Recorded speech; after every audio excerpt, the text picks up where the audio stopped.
and that it's a northerly movement. That's a good thing for the state of Florida. It's keeping it well off the coast. Still getting some impacts, though. Here's what's new. It's a Category 2 storm with 110-mile-per-hour winds, finally moving, as we just talked about. And then our impacts along the coastal areas will be Wednesday into Thursday. Local impacts minimal. And we're going to talk a little local weather, and then we'll get back to Dorian. Want to show you what's going on around here. A whole lot of nothing. We're looking nice and clear across the western Carolinas, and it's been a fairly calm day across the Carolina coastline. So good for those trying to travel and get out of harm's way, maybe moving on up to the Midlands to take shelter for a little while before this storm moves on in.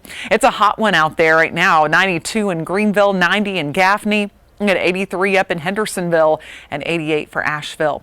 In the Wednesday planner, temperatures will be warming into the upper 80s tomorrow. Some spots once again will hit 90, but in general will average out to upper 80s. In the mountains, 85 degrees by the end of the day, 64 to start, and no rain expected. Going to be the same thing on Thursday too, even as Dorian is moving by. Very low rain chance for our area. We're going to give it a 9 on the sky meter. It's going to be kind of warm, so didn't want to go all the way with a perfect 10, but otherwise it's going to be a pretty decent day. And as we head into late Wednesday and Thursday, we'll begin to feel those impacts from the storm across the Carolinas. Now, the farther west you are, like our immediate area, not going to feel a whole lot. Winds between 20-25 miles per hour at the highest, so a little breezy. We'll have some clouds.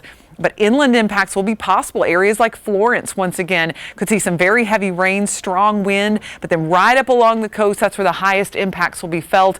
Anywhere from 3 to 6 plus inches of rainfall. Could see wind gusts over 70 miles per hour as the storm moves in, and of course the storm surge. Here's a look at that large storm that is going to build up quite a wall of water as it moves in on South Carolina later on. 110-mile-per-hour winds moving northwest. A look at where the eye is located here on the radar. Heaviest rain staying off the coast of Fort Pierce there and Melbourne and over toward Daytona Beach, but still seeing some of those squalls move across Florida, but nothing all that widespread. And it's going to continue its northern motion as it looks right now, then eventually hook off to the northeast, moving by South Carolina as a Category 2 storm as we head toward Wednesday night, Thursday morning, and then Friday morning beginning its move out, and then it is an afterthought by Saturday, thank goodness. So bottom line, 40 to 60 mile per hour winds along the coast with gusts higher is certainly a likelihood at this point if it keeps that same track. Heavy rain and of course that surge that could have an inland impact as well.